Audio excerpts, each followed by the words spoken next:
For sure. I mean, I talked about this yesterday, too, and I wanted to just go back for a second and look kind of how sports have allowed us to evolve as people in the last year, 18 months. I mean, as society, it's remarkable. We use sports for expression, for passion, for a sense, really of belonging, and now we see sports in its finest form, allowing us to really open our eyes even more to what acceptance is all about. I keep using those names, Jason Collins, Robbie Rogers, of course, Michael Sam, and now Derek Gordon. People that get upset with the media, with the fact that we keep talking about them coming out, need to understand again what Gilbert was just talking about. It's not specifically about the accolations and the credibility and publicity that those individuals get. It's no different when Jackie Robinson broke the color barrier, or even when we've had other historical moments in sports with women having the right to be considered on the same playing field as men. Those that took the reins and started the movement got more credit. I mean, Jackie Robinson at the forefront of that, but there were other guys during that time that were trying to break that barrier and do everything humanly possible to not have that sort of discrimination. I mean, my conversation yesterday on Twitter went like this. I threw out a tweet to basically say that I hope people understand the reason we talk about this is that we can allow others to learn and be taught about acceptance.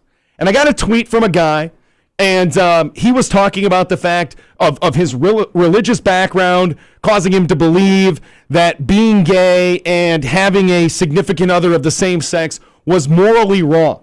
And I thought that the comment at the time was one of the most ignorant things I've ever heard. I'm going to be honest with you. The more he explained himself, the less ignorant it became to me that he was, yet that he was somewhat brainwashed, if you will. Because he had been taught his entire life that this is how the world works. I mean, we can go back, folks, and look at the people that were pro-slavery or that were pro-segregation, or even look at like the Germans and everything that was involved with the Nazis just being brainwashed into believing that stuff. And I'm not comparing them exactly one-to-one, but I'm saying there's a reason why people believe what they believe, and sometimes it takes situations like this to open their eyes.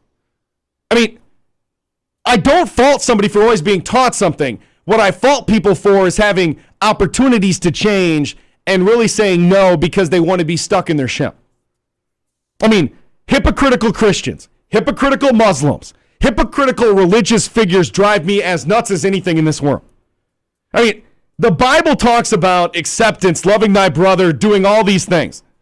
And then I have a guy on Twitter last night making it about morality in the Bible when I'm trying to make it about basic human decency here. We're talking about sports, and I want these people to be treated the same way on the field as they are off the field. Guy had a son, okay, that I was talking to on Twitter, and I asked him, what would you do if your son came to you one day and said he was gay? Here's his response, and I quote, "Won't happen.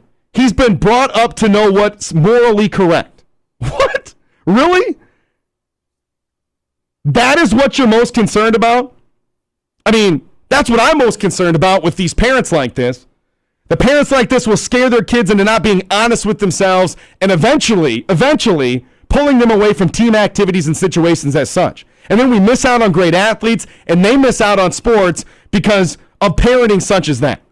This is why I believe these courageous announcements mean something, and that's why they're important, and that they can actually say that this is much more than just, oh, I want, sort of publicity for myself. It's about being a good human and teaching human decency. Teachers email me. I mean, last night, tell you what, I got a direct message from a teacher. I got an email from a teacher. I got a text message from somebody that conducts Sunday school. And all three of them said, preach on. And all three of them said they'd like to preach on. They'd like to do what I'm doing publicly, but they're afraid they'd lose their job. I mean, that's crazy to me. Hopefully this will be an afterthought 10 years from now. But in society today, people still cringe at the notion. That's why those individuals can't publicly say that. They can't go out there and publicly defend it because they're afraid of sort of the backlash that would cause to their own professional job to speak about what should be basically human decency for youth of today, college athletes, professional athletes. And people continue to say, Jeff, why do you keep talking about it? Because it doesn't matter to me how much you might be nauseated with the fact that we talk about it. If I change the life of 5 kids or allow some doors to open up, it's worth every second we talk about it on this program. And we live in such a conservative state that I believe a lot of people just have not had those doors opened up to them before. Like I told you guys the story yesterday. My buddies that were down at the Final Four with me from New York, and they were at the bar, and there's this guy sitting there with his head in his hand, and he looked like the worst day of his life. And my buddy asked him what was wrong. I swear to you, this was his response. I just watched two guys dance and make out on the dance floor at the wedding we were just at. Like, he was literally shook. He'd never seen that before.